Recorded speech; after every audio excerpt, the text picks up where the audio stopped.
in terms of throwing his combinations. And we are into the final minute of round number 4. And you gotta love this action. Oh, And give it to these two fighters. high octane, frenetic, all the way. Now remember, Cordova has had one fight. That was a split draw. Wala pa siyang panalo. Nice right hand coming from Camingawan. Both these fighters have given their licks. Their biggest shots. At nakatayo pa rin pareho. Oo. Diba? Matitibay itong dalawa. But here's Cordova. He may be behind on points, which is the reason why he's giving it all. Last desperate effort na yan, no? 20 seconds remaining. What about that body attack ni Cordova? Nakasigit to ng magandang kanan si Camingawan. And Cordova's been trying the body section of Camingawan. 10 seconds to go. Here we go! And this crowd beginning to check. Fighting out of the blue corner, wearing black with white, official weight 117 pounds. This is his professional boxing debut, representing SKP Tagaytay, ladies and gentlemen, Mikko Camingawan. And his opponent across the ring. Fighting out of the red corner, wearing blue, black, and red. Official weight, 118 pounds. He has a record of no victory, no defeats with one draw. Representing Glenford Fitness Boxing Gym of Taguig City, all the way from Tanay, Rizal. Here is the technical Arnold Cordova. Once again, to give instructions, here's referee Carlo Baluyot. Arnold, Mikko, malinis na laban ha. Headbutt, suntok sa likod, elbow, low blow, iwasan. Okay, give me a clean fight. Touch glove.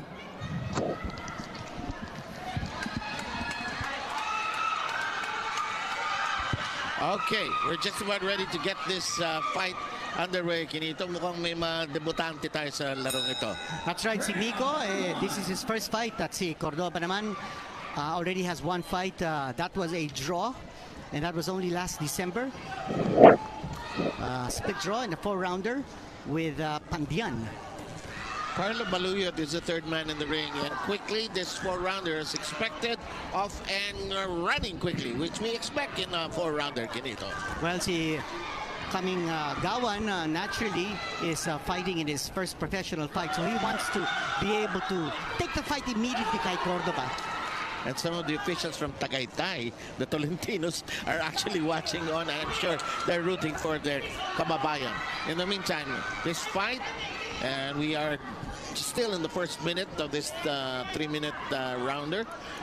Well, ang tawag kay Cordova, El Técnico. Let's see whether El Técnico. Wow. That means he's a technician inside that ring, and let's find out whether he can dish out yung technique that goes with his nickname. Baka naman El Ingenero naman ito, or tingnan natin kung magbabagay. Siguro nung amateur siya, na-develop yung pangalan na yon. Samantala, he unleashes a 1-2-3 combination there. Maganda dito kay Mikko is that he is throwing punches in bunches, so combinations, and when you do throw 1, 2, 3, 4 punches, you put your opponent on the defensive. That's so true. Not making him in a position to able to throw back. And the judges like that work rate. Yung maraming tinatapon na suntok, yung masipag baga. Samantala, time remaining, 1 minute and 25 here in the first. Napapansin natin dito, yung kay El Técnico, maganda yung kanyang jab. But you see here, Mikko fighting more like a veteran than a rookie pro. And he's willing to go toe-to-toe here. Ang dami niyang binibitawan dito. Yeah. On the other hand, Cordova willing to receive. That's a nice overhand right galing kay Cordova. He's fighting back. He's trying to counter. He's going to the body this time of Camingawan. And a nice left uppercut thrown there by Cordova. This is going to be a close round. Yeah, I think. The way things are coming along. Yeah. Both fighters already getting their legs in. Mas maraming suntok lang si Mikko. Although si Cordova, it looks like he's scoring the more telling blows. Yeah, yung nag-umpisa ang fight kasi si Mikko nag-umpisa ng action eh. Mas may impact yung mga patama ni Cordova. I agree. Mas madiin na, no? Yung suntok. Both corners already active, shouting early on their encouragement. Time remaining, 22 seconds. Got a good lineup of fights here tonight. It's been a while since there's been a big promotion here in the Metro, and the return to the Ninoy Aquino Stadium, actually. And now we hear the 10-second clapper. Yes, we do. That's the warning that this round is about to end. Now both these fighters again exchanging leather. And that's the end of round number 1. That was action. 4-rounders. Ibubuhos mo lahat right from the start. Walang pigil-pigil, walang pacing round. Wala. Anong basa mo doon sa round na yun? Mahirap sabihin. Sige na, ikaw lang yung mga kombinasyon ni Camingawan, I thought they were good shots. Si Cordova naman, I thought he was the counter puncher and he was able to strike with a little more accuracy, with a little more impact. Okay, yun ang left jab ni Camingawan, tapos binalikan naman siya kaagad ng jab ni Cordova. Sabi mo gusto mo yung jab ni Camingawan nung first round, ano? Medyo malutong, ano? Ganyan. Yun, no? Yeah. Alam niyang gamitin. So, malamang, el tekniko siya kung tawagin. Our Referee Baluyot, summons our fighters for round number 2. Sam Sarmenta and Ardeen Quinito Henson with you here for the homecoming set of fights here from the Ninoy Aquino Stadium. Unofficial scorecard, si Camingawan, I thought he had a slight edge in round number 1. Pero bantayan natin ito si Cordova. He is called El Técnico. Let's see what he can do in terms of dishing out as much as he took in round number 1. Let's see how the other fighter, Cordova, tries to respond to the avalanche of punches that were thrown by Camingawan in that first round. Camingawan again throwing those combinations. Masipag siya magtapos ng suntok, no? Maganda kay Camingawan. Oh, nice right hand. And Cordova shaking his head, throwing that left uppercut na hindi naman tumama. A lot of leather being exchanged here. Alam mo si Camingawan, ang ganda niya umanggulo, kinito no? Yung galing niya maghanap ng spot, ayun. Ito, pinatamaan niya si Cordova. And again, those combinations are finding their mark. Kumakaunter si Cordova, ha? Walang takot dito si Cordova. Yes, natatamaan siya, pero he's just there. And he's going down. And he's going downstairs to the body as well. He's in front of Camingawan, and he's not backing off. Yeah, no, not at all. And Camingawan has Cordova on the ropes. The referee allowing him to slug away. Cordova is a very dangerous fighter. I think he has more suck in his blows than Camingawan. I agree. So, wag magkamali si Camingawan. Matamaan siya ng isang malakas na suntok dali kay Cordova. Baka maalahon may mangyayari dyan. May mangyayari. May paglalagyan. Oy, yung uppercut ni Cordova, malutong, ha? But another left hand scored there by Camingawan. Ito yung mahirap i-judge, no? Very difficult. Dikit. Yeah, dikit na dikit. Kanino mo binigay yung first round? Kay Camingawan? Yes, Camingawan. Okay. Binigay ko. Pero dito, si Cordova looks very busy and countering very accurately. Pero you gotta give it to Camingawan, Aggressive, Sobra. Pumapasok siya rito, Tsaka kanina pa yung work rate niya na yan, mataas. Nung first round, ganyan na yung pace niya, Time down to 49 seconds. Corner. Cordova throwing that, the corner yelling for that jab, which has been the strength of Camingawan that you pointed out. Left hand score there by Cordova. Mukhang humihina na yung mga sutok ni Cordova. He's just pawing at Camingawan. That's not a good sign. Baka naubusan ng hangin sa dalawa. Kasi they're both giving it all they've got. Sabi mo walang pacing dito. Of course, we're round number 2. For rounds, all out ito. Nako, tinamaan si Camingawan sa pool. Nakalog ng konti. And Camingawan, you see his mouth is a little open, so he's throwing a lot of punches. He may be punching himself out. We've got 2 more rounds after this. Tumama yung magandang kanan ni Cordova. Umalog ng konti si Camingawan. And we're done with round number 2. Ibigay ko kay Cordova yun. So now we have an even fight tabla tayo. with 2 more rounds. Okay, round 3 po tayo. Papasok itong 4-rounder na ito. If you're just joining us, you have Arnold Cordova with the black and red trunks, while yung medyo leopard, ang dating na black and white, ito si Mikko Camingawan, who is making his professional debut. And both of them are 20-year-old. That's a good age to start. Yes. And again, yung combination ni Camingawan. May paglalagyan, at saka he's very industrious. That's a good word. And he searches for the angles. Oo. You know? Hindi matipid kung sumuntok. Ang dami niyang binubuhos dito. Invest na ako. Labas na yung aking kung ano nalalaman ko sa boxing. Camingawan, again, he's setting the pace. He's on the attack. And he's turning Cordova into a counter puncher. But Cordova has to be a little more accurate with his punches. Yeah, even as he is acting as the counter puncher here. At kanina pa, tinatry ni Cordova yung kanyang left uppercut. Now, kanina, we saw he connected. That's a nice overhand right coming from Cordova as he tries to fight back. Camingawan is not backing off. Si Cordova, marunong pumunta sa... That shook up Mikko. And he's trying to shake it off. He's nice shot. Yes, both Cordova fighters scoring. in the middle of the ring. Camingawan forced to hold on momentarily, but Cordova now. May problema, Kinito. He's on the attack. Kumounter na si Mikko Camingawan. And now the crowd is roaring. Wow, they're enjoying the hostilities sa loob ng ring. Inaantay nila si Cordova, nag-aantay ng pagkakataon. Gamitin uppercut. May motivation itong dalawang mga boksingero. Ang dami nanonood. Exactly. Maraming nanonood. At saka maraming personalities. Exactly. POC President Mayor Tolentino nandirito. Who could decide their future, ha? Yes, si Senator Manny Pacquiao nandirito. At pati ba naman si WBC President Mauricio Sulaiman nandirito para manood. And John Gibbons, he's looking for prospects. And if he finds some of these potentials here, he might just bring them overseas. To everywhere. In the meantime, naipit si Nico ngayon dito sa road. He's resting dito. Para naubusan dito si Nico, ha? Yeah. Cordova, he was on fire in this round, but you gotta give it to this guy, Camingawan. Hindi ito maatras. Ngayon siya pa ang sumusuntok. Parang nag-rest. Parang they just tried to get his second win there, no? And we're down to 16 seconds. And what you like about number 3. What you like about Camingawan is that he's keeping Cordova off balance. When he's throwing those combinations, now off balance si Cordova. Cordova needs his balance to counter punch. If he doesn't have his balance, he's not going to be able to throw any effective punches. Hindi siya nakaka-square na mabuti. In the meantime, round 3 drops its curtains. Pag tinamaan kanyang uppercut niya, baka may paglagyan ka dyan. Huh? Tama. Well, this is round number 4. So I'm assuming, and I trust you of course, lamang si Camingawan by 2 rounds to 1. But it's still close. Huh? I think that's very unofficial. It depends on how the judges see this, because while Camingawan has been the aggressor and he's been throwing a lot more punches, he's the busier fighter. Si Cordova, okay din mag-counter. Not bad. He's actually thrown not the same number of punches, but nasabi mo nung first round, madiin sumuntok si Cordova. Ito si Camingawan, again, moving closer, coming forward. Yeah.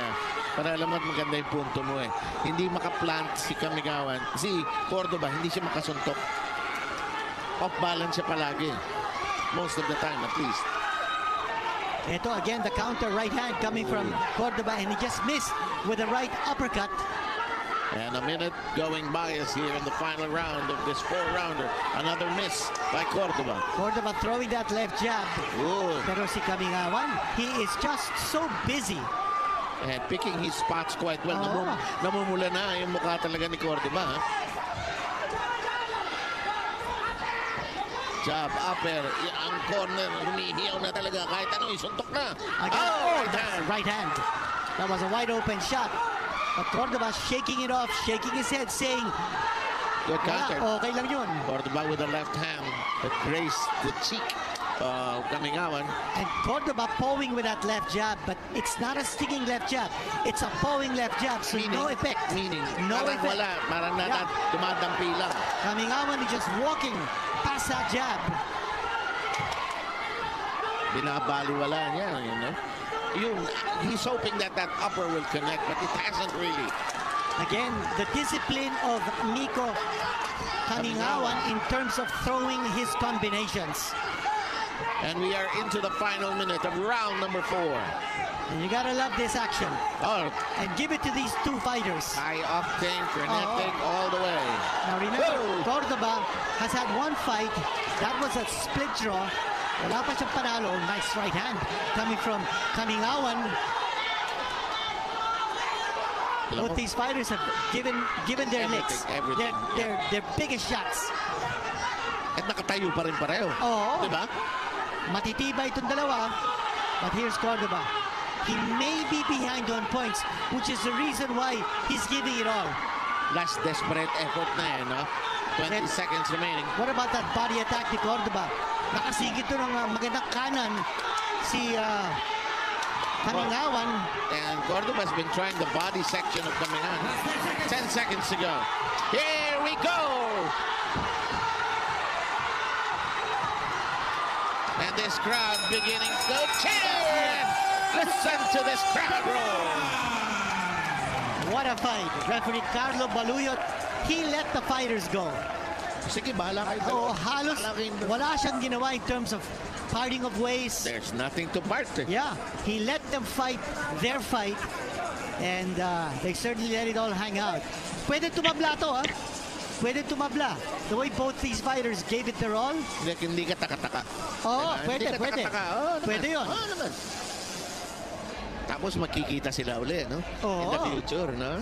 Tayo rin ang magsasalita nun. Nako. Kasi may experience na tayong dalawa. Pero ang ganda ng basics nito dalawa. Yun. And loaded itong 4-rounder na ito eh.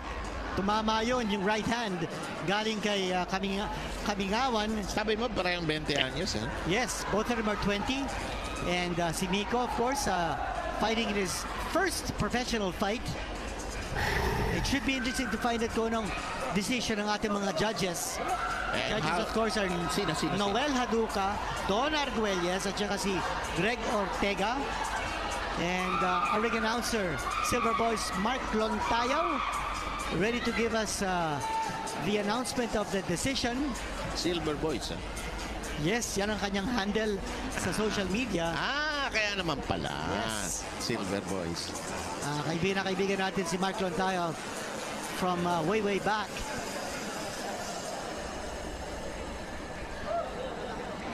Yan si Mikko, and he's still jumping up and down, still full of energy. Pwede pa mag-stretch to 6 rounds. Pero the first fight eh. So maghahasa muna sa mga 4 rounds. Mukhang basta pagod yung mga cornermen. Silang umiinom ng tubig eh. Hindi yung boxer. Sila hiyaw ng jab! Jab! Labas mo na! Di ba? Si Mikko, wala akong masabi sa ayuda ng kata. Eh. Tama. And gotta give credit to the cornermen. Si Coach Allen Mundol at si Camilo Sanyere. Okay. Promoter Sean Gibbons is saying that he's going to give 400 pesos. Is it dollars? Oh, dollars! Oh, dollars! Bakit siya mag-aabot ng pesos? Tama. Tayo. Nabibigyan kaya tayo? Labas mo kamay mo. Labas mo. Hindi, sabi niya, mag-boxing na muna tayo. Wag. Ayoko. Makinig tayo. Okay, here we go. Here's an announcement from Sean Gibbons, whose son Brendan is the man who's taking care of Viva Promotions, our co-promoter for this fight. Okay. The other promoter, of course, is Sandman Promotions with JC Manangkil. Inaantay pa yung tabulation na score ng GAB. Sabi mo nga, close eh. Mukhang nahihirapan yung mga judges. 10-8 plus 10-8 plus 10-8 plus 10-8. Yeah, si Mr. Sean Gibbons, I think he's very pleased with the performance of both these fighters. Yeah. Oh, yeah. Which is the reason why he brought out his dollars. He's gonna give it away. So if he's pleased with us, he'll give us dollars also? I don't know. I think he'll make the referee a priority bago tayo. Ang ganda na ng trabaho ng ginawa ng ating third man in the ring, si Carlo Baluyot. Pinahataw lang yan. Tama yun. There was nothing to interfere with. Wow. And these fighters really gave it their all. And again, ring announcer Mark Lontayo, he's awaiting the handout from the Games and Media Sport. It has to be official. Eh. Okay, ito na. And Silver Boys is also licensed by the GAB to make that announcement. That's right. Make that clear. Okay. Ito na si Referee Balot. Makinig tayo sa announcement ni Mark Lontayo. Ladies and gentlemen, before we announce the winner, a round of applause for the two gladiators. And because of that fight, from Manny Pacquiao's promotions, MP Promotions, from Sir Sean Gibbons, he will give bonus for these two fighters because of this tremendous fight. $500 each. Wow! $500! Hindi pala 400! Tuwan-tuwa yung dalawa. And you know, this is before they announced that kung sino ang nanalo. It doesn't matter, ano, may Yeah. $500 ka na. Wow, okay. Sabi ng Ang bait talaga ni Sean Gibbons. sabi ng corner, ayan na, meron na tayong bukod sa bayad nito And mga now, bukod ladies and gentlemen, after 4 rounds of professional Ito na, boxing, pakatabla here we to, go pakatabla. to the Baka scorecard. malamang. Makinig tayo. Judge Engineer Greg Ortega, Judge Don Arguelles, and Judge Noel Haduka all scored about 38 to 38. We have a unanimous draw. Yan, sabi ko na nga ba. Tumabla to. Alam mo kasi, yung nag-split yung rounds eh. Yes. 1-3, 2-4. And I'm not surprised with the final outcome. So we've got a draw here. And we called it. We called it. Si Cordova, this is his second straight draw. So, wala pang panalo si Cordova. Okay lang ako, basta may $500.